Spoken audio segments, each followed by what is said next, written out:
Olá, meu nome é Maurício Hernandes e hoje falaremos sobre um serviço que todo advogado contratualista conhece bem, que é o desenvolvimento do contrato empresarial. A formatação de parcerias entre empresas ou joint ventures, por exemplo, nunca foi tão importante para que negócios ganhem proporção e competitividade como hoje em dia.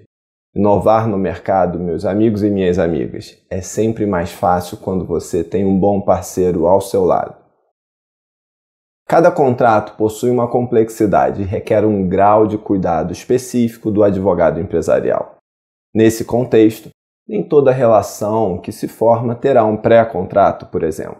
Esse material que preparamos busca ser bem completo, de forma que ele envolve todos os passos para que a empresa ou seu gestor possam desenvolver um contrato empresarial. Com ele, buscamos auxiliar clientes, parceiros e, claro, o público em geral com informações claras sobre um serviço tão tradicional do escritório de advocacia especializado na área. Para isso, vamos falar em alguns tópicos. O que é contrato empresarial, seleção de parceiros, seleção do escritório de advocacia, negociação, documentos gerados na negociação, responsabilidade pela ruptura das negociações, o design do negócio, negócios complexos e análise de risco e assinatura. Mas afinal, o que é contrato empresarial? Contrato empresarial é aquele celebrado entre empresas, ou seja, os contratantes buscam o lucro, sendo considerados agentes econômicos racionais que desenvolvem atividade profissionalmente. Essa realidade molda a existência do contrato e, ao mesmo tempo, lhe dá uma regulamentação específica. Por isso, um contrato empresarial será analisado e desenvolvido de forma muito diferente, por exemplo, de um contrato com o Estado, com consumidores ou funcionários. A eficiência do contrato e sua rentabilidade, meus amigos e minhas amigas, é formada não apenas pelas empresas que o integram, mas pela solidez do elo que as ligam. Esse elo é estruturado e formalizado através do contrato empresarial. Ele que modela a relação através de uma reflexão sobre as demandas existentes e as potencialidades à vista. Se essa estrutura for desenvolvida de maneira clara e inteligente, adotando as melhores práticas do mercado e inovando no que couber, as possibilidades são incríveis. Sobre inovação em contratos, acesse o nosso material que trata do contrato relacional formal, através do qual Dell e FedEx aumentaram em muito a lucratividade de seus negócios. A seleção do parceiro para o contrato empresarial é a semente do negócio jurídico que se formalizará, e o que faz essa semente realmente brotar é a confiança. Ela não apenas está ligada à boa-fé das partes contratantes, mas também reduz os custos dos negócios entre empresas. Isso mesmo, a confiança no parceiro reduz o custo e o risco de um negócio. Por exemplo, vamos imaginar uma construtora ou incorporadora de médio porte em São Paulo que cria um determinado projeto imobiliário, como um condomínio. Ela negocia uma parceria com o dono de um terreno para viabilizar a construção desse empreendimento, de forma que o risco da operação caia bastante. Os custos, desse modo, são diluídos e partilhados entre diferentes parceiros.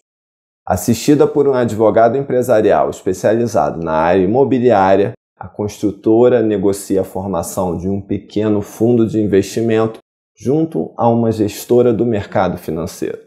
Em 2 anos, ela entrega a obra dentro do cronograma e orçamento, tendo alcançado grandes lucros com o sucesso das vendas. Assim, todas as partes saem ganhando. Agora, a gestora de investimento já teve uma primeira experiência com a construtora e sabe que eles são afiados na entrega de sua parte no contrato. Por isso, vão dar preferência a projetos dessa empresa, por se sentirem mais seguros. É nesse sentido que é importante conhecer a perspectiva econômica da reputação das partes nos contratos, por exemplo, quando aborda o custo de se identificar um parceiro adequado. Confiança e reputação geram um valor facilmente identificável. Isso é primordial quando falamos em contrato empresarial e seleção de parceiros. Isso, meus amigos e minhas amigas, é em razão de existirem muitas pessoas e empresas desonestas no mercado. No Brasil e no mundo todo, ser desonesto e fraudador pode ser extremamente rentável. É bem comum que uma empresa decida simplesmente descumprir determinado contrato, só o fazendo anos depois e apenas mediante execução judicial. No meio do caminho, negócios que sempre atuaram com integridade quebram. Nesse contexto, contratos empresariais bem desenhados são preparados para facilitar a execução específica da relação jurídica formalizada no instrumento. E todo cuidado com compliance às vezes é pouco, uma vez que, mesmo com muito zelo, o prejuízo pode estar na esquina. Portanto, se você está contratando um aporte financeiro e não está sendo assessorado por um escritório de advocacia empresarial da área, pense com muito cuidado. Por toda essa preocupação com a confiabilidade e a percepção do mercado, o direito tem meios para a proteção da reputação das empresas. Um negócio que tenha boa reputação, afinal, proporciona custos menores para terceiros contratarem com ele. Em razão disso, o direito ampara legalmente a reputação da empresa. Por exemplo, com a proteção dos direitos da personalidade da pessoa jurídica, a existência de crime de concorrência desleal por denegrir concorrente, divulgando informação falsa, a famosa fake news, e a boa-fé enquanto fundamento dos contratos, buscando trazer idoneidade para a relação de negócios que se formam. Enfim, daria para escrever um artigo só sobre a escolha do parceiro. Se eu for falar de tudo que pude testemunhar, então, um belo de um livro. O advogado empresarial está sempre buscando proteger empresas de operações arriscadas. E com o tempo, nosso faro para parceiros ruins vai melhorando. Eu não saberia dizer quantos casos de empresas com acordos não cumpridos já apareceram no meu escritório. Então, se você estiver fechando um novo contrato empresarial, não deixe de fazer o dever de casa e tomar todos os cuidados possíveis para escolher o parceiro ideal. A seleção do advogado ou escritório de advocacia para o desenvolvimento do contrato empresarial é uma etapa essencial para que tudo corra bem com o negócio. A empresa poderá ter advogados no seu quadro de funcionários ou contratar a prestação de serviços de escritório ou advogado especializado em contratos empresariais. A prestação de serviços terceirizados é muito comum, pois a advocacia empresarial é uma área muito ampla. Um negócio demandará serviços de diferentes áreas do direito empresarial em volumes variáveis ao longo do tempo. Como forma de organizar essa alocação de recursos adequadamente, a terceirização é muito eficiente. A empresa geralmente vai buscar se concentrar em seu core business ou seu foco de mercado e não ficar investindo em formação de equipe de advogados. Nesse contexto, o gestor poderá encontrar profissionais muito especializados na área em que sua empresa precisa agora em um escritório de advocacia empresarial sob demanda. Outro ponto positivo do escritório de advocacia empresarial terceirizado é a oxigenação. Um advogado ou uma advogada que presta serviços para empresas distintas vai ser exposto às mais diferentes práticas de mercado. Por isso, a tendência é que consiga trazer novas ideias e modelos de operações, o que o torna um agente de inovação. Nesse contexto, a empresa poderá contratar desde escritórios de advocacia de grande porte, full service, onde todo tipo de serviço jurídico é prestado, ou buscar escritórios com um foco estratégico, prestando serviços com alta especialização em apenas algumas áreas do direito empresarial.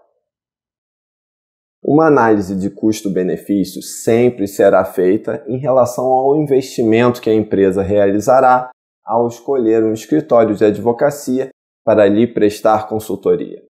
Se for muito barato, o trabalho possivelmente não será tão bem feito, com menor investimento de tempo por parte dos profissionais, talvez menos capacitados.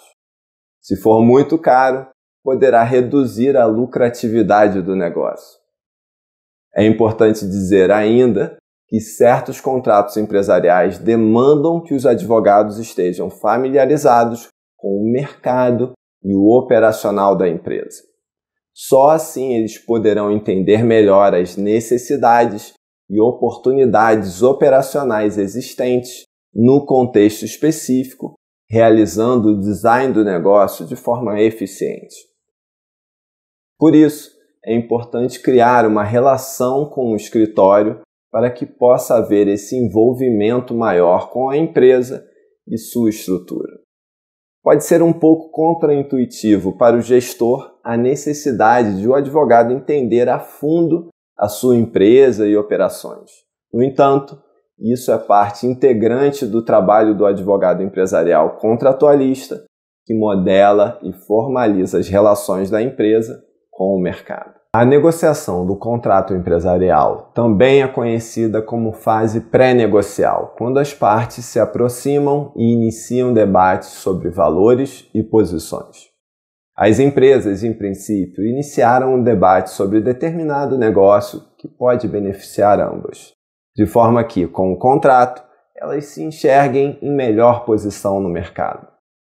Há uma boa dose de otimismo envolvendo as partes na fase de negociação, e é esse otimismo, na verdade, que serve de combustível para alimentar a realização do contrato empresarial. A princípio, elas precisam buscar entender os interesses envolvidos. Com esse critério, é possível desenhar um modelo de relação que seja tão eficiente quanto possível para criar um impacto positivo para as empresas contratantes. Quanto ao trabalho específico da negociação, nosso canal possui um excelente artigo com vídeo sobre estratégias de negociação integrativa, cujo link estará no blog e descrição desse vídeo. É importante dizer também que hoje temos os contratos relacionais formais entre empresas, que modelam uma estrutura em cima da qual toda uma relação empresarial se estabelece. A ideia é que elas trabalhem juntas para aumentar a eficiência na relação, elevando gradualmente a lucratividade e assegurando um diferencial sólido no mercado. Ou seja, o contrato formaliza um início de relação que segue no tempo se moldando em busca de uma elevação contínua de eficiências para ambas. O caso entre Dell e FedEx é emblemático no setor de logística, onde o contrato relacional formal reduziu em 2 anos custos em 42% e perdas em 67%. Sobre o tema do contrato empresarial relacional formal, desenvolvido pelo ganhador do Nobel em Economia Oliver Hart, não deixe de checar nosso artigo com vídeo. Vou explicar um pouco sobre os documentos que costumam ser gerados na negociação de um contrato empresarial. Um contrato complexo precisa ser desenhado com muito cuidado, pois um modelo de relação mal projetado pode gerar facilidade no descumprimento, impontualidades, prejuízos fiscais, riscos de imagem para a empresa, entre outros. Por isso, enquanto esse modelo de relação empresarial é definido, as empresas querem já firmar algum tipo de comprometimento uma com a outra. Afinal, existe considerável trabalho sendo realizado para criar aquela relação, e todos querem ter certeza de que esse investimento não é em vão. as empresas poderiam estar criando a mesma relação contratual com outro parceiro de negócios, o que representa, de alguma forma, um custo de oportunidade. Por tudo isso, é comum a assinatura de pré-contratos ou algum tipo de memorando de entendimento. Esse documento também é conhecido como MOU, sigla em inglês para Memorandum of Understanding. As empresas contratantes, em uma operação complexa, querem, com isso, colocar no papel pontos acerca dos quais se formou um acordo. Desse modo, elas podem deixar esses tópicos para trás e seguir em frente, lidando com outros aspectos da nova relação que se constrói. Esses documentos vão, aos poucos, formalizando a relação, criando cada vez mais comprometimento entre as partes. A redação desses termos vai comumente buscar protegê-las da obrigatoriedade de fechar o contrato definitivo. Com um pré-contrato bem redigido, a jurisprudência majoritária é no sentido de frustrar tentativas de uma parte que queira impor à outra a formalização do contrato definitivo. Nesse caso, o pré-contrato é desenvolvido justamente para que exista um procedimento programático que leve as empresas a um cenário de formalização definitiva. E, gente, isso pode ser uma relação de extrema complexidade, que demande a fixação de diversos critérios que tragam previsibilidade e rentabilidade para ambos. O papel do advogado empresarial contratualista vai ser prestar consultoria na formação do modelo, aplicando as melhores práticas do mercado.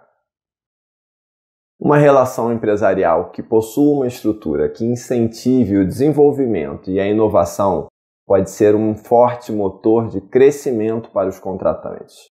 O advogado competente vai saber como desenhar e fomentar essa relação de forma eficiente, ligando duas ou mais empresas em um projeto sólido de trabalho. Além disso, é muitas vezes na fase negocial que a confiança entre as empresas contratantes se solidifica. Por isso, a transparência é tão importante, pois uma solução de alta eficiência depende da nitidez e clareza das informações sobre as quais o modelo da relação se baseia. Nesse contexto, é relevante lembrar o caso Grupo Pão de Açúcar versus Disco, quando foi debatido extensamente o caráter vinculatório do pré-contrato. Mesmo que o pré-contrato possa não ter caráter vinculatório, está presente nessa fase uma proteção à boa-fé contratual. Ficou consagrado o brilhante voto do ministro Moreira Alves no processo, cujo link estará em nosso blog. Ele entendeu que não caberia ao julgador consagrar o que está por acertar, o que expressamente depende do futuro entendimento e de valoração de dados ainda não colhidos. Se assim se fizer, estará o juiz contratando pelas partes, o que é grosseiro desvio de função e vício insanável do julgamento. Ou seja, a operação de fusões e aquisições é um procedimento complexo, e a formação de seu contrato ocorre em diversas etapas. As partes vão definindo os critérios da contratação e seguindo em frente com o que já acordaram. No entanto, cabe a elas a concordância em relação à formalização do negócio definitivo, não possuindo o judiciário competência para definir critérios que elas mesmas não definiram.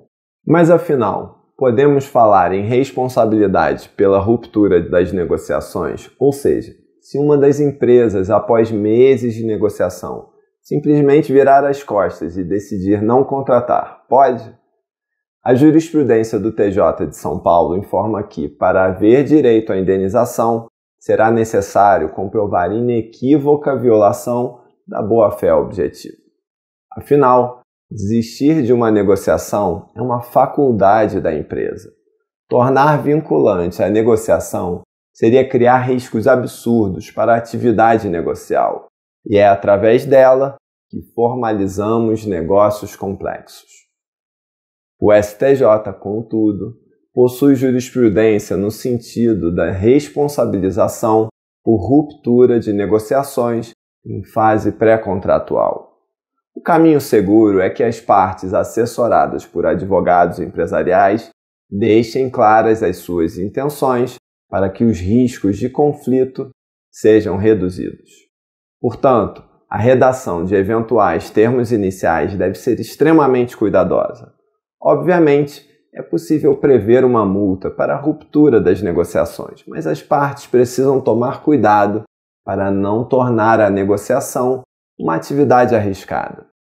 Multas e formalizações que cerquem a outra parte, deixando-a sem muitos movimentos possíveis, pode não ser a melhor abordagem para um acordo que requer confiança mútua.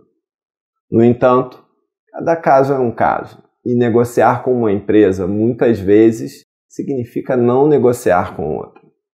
Mas o ideal é aproveitarmos os benefícios da elasticidade do mercado, o que requer segurança na fase negocial. Por isso, a liberdade de ruptura me parece a melhor opção para um contrato preliminar via de regra. Digamos que duas empresas, uma em São Paulo e outra no Rio Grande do Sul, estão negociando uma parceria que possibilitará uma ampliação considerável do mercado de ambos. Uma negociação de um contrato dessa natureza requer um certo ambiente de confiança e segurança para que as partes possam trocar informações. Só com confiança certas operações empresariais se concretizam, e é importante que o direito e a estrutura da negociação atuem para fomentar a realização de negócios. É importante falar sobre o design do negócio no contrato empresarial, pois isso tem muito a ver com inovação. Sim, pois um dos grandes espaços de oportunidade de inovação existentes no meio empresarial envolve o design de relações eficientes entre empresas. Já falei aqui no canal sobre contratos relacionais formais e como eles fomentam o aumento da lucratividade. Gestores ou administradores podem estranhar que um modelo de contrato gere eficiências, mas na verdade é um modelo por baixo do contrato. Ele parte de uma perspectiva que os contratantes devem ter para criar uma estrutura eficiente entre eles. Um formato de trabalho que incentive a evolução dessa relação. Por isso, o design do negócio no contrato empresarial é fundamental. Ele deve ser acompanhado por profissionais de todas as áreas envolvidas na operação e não apenas pelo escritório de advocacia empresarial. Agora, não há um certo ou errado no desenvolvimento do contrato, e o advogado empresarial especializado sabe disso.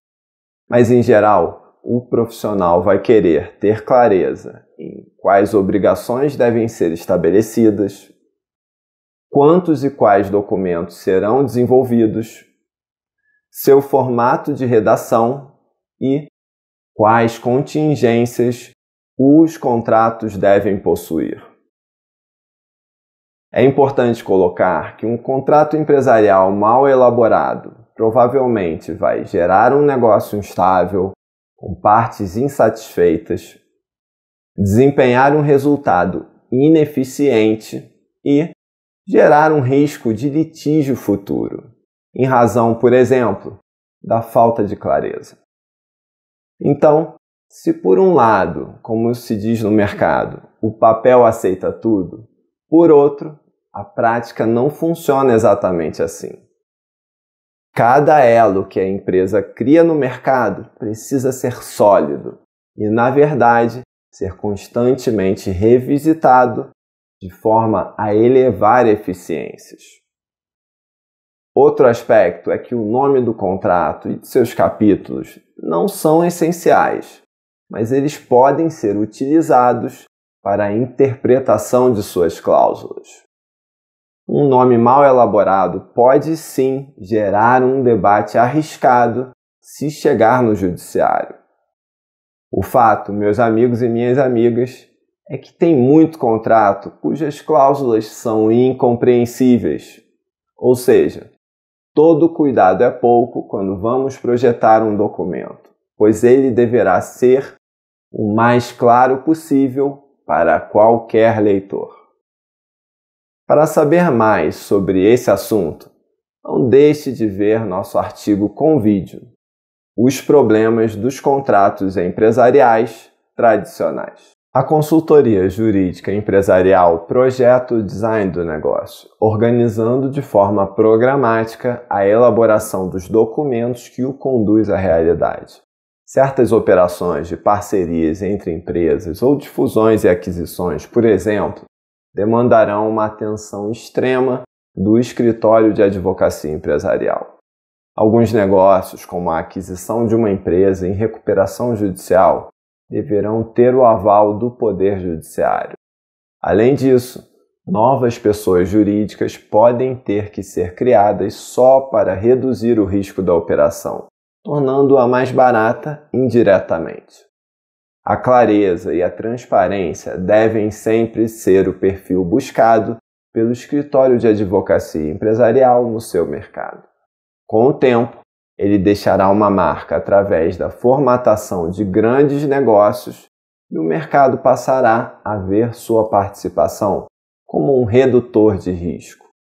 Quando o advogado empresarial atua levantando capital no mercado financeiro para viabilizar determinado negócio empresarial, por exemplo, o fato dele ser conhecido pelo grupo financeiro dá uma percepção de redução de risco, pois já sabem como ele costuma trabalhar e seus critérios de conduta. Agora, sempre existirão hipóteses não previstas no contrato empresarial, pois não é possível antever todas as complicações que uma relação pode gerar. Por isso, dizemos que todos os contratos são incompletos e o advogado especializado não vai buscar fazer nada diferente disso. Um contrato que tente prever todas as possibilidades costuma assustar a outra parte, pois será muito extenso e, portanto, cheio de possíveis riscos. A verdade é que uma relação empresarial eficiente, embora deva ser regulada por contrato, precisa ter espaço para evoluir, para se desenvolver. E, obviamente, na pressa de fechar o negócio, às vezes as partes não querem abordar todos os aspectos envolvidos. E o escritório de advocacia empresarial parece mais atrapalhar do que ajudar. Essas omissões ocorrem por vezes, pois alguns envolvidos pensam que depois se alinham os detalhes e que o importante é começar a relação. No entanto, isso tende a gerar riscos e eventuais problemas futuros. Se você está vinculando sua empresa a um projeto que, dependendo de certos fatores, pode ser um projeto ruim, esses fatores precisam ser colocados na fundação do negócio. Vou falar no contexto do desenvolvimento do contrato empresarial sobre negócios complexos e análise de risco. Não apenas a empresa que está contratando analisa os riscos de um contrato. Grupos interessados em investir nessa empresa, por exemplo, vão avaliar geralmente os maiores contratos em vigor, de modo a entender os riscos em que estão se envolvendo. O escritório de advocacia empresarial especializado em direito contratual e dos negócios está sempre atento para a redução de riscos em operações de alta complexidade. Por isso, o advogado vai buscar prever acontecimentos futuros possíveis que tendem a gerar prejuízos. Dificilmente o empresário ou gestor terá muita atenção no contrato empresarial, pois seu foco primário são os aspectos econômicos e produtivos em pauta. E nada mais natural, pois ele foca no fluxo de caixa, e o advogado empresarial foca na certeza e segurança do que vai acontecer após o contrato ser assinado.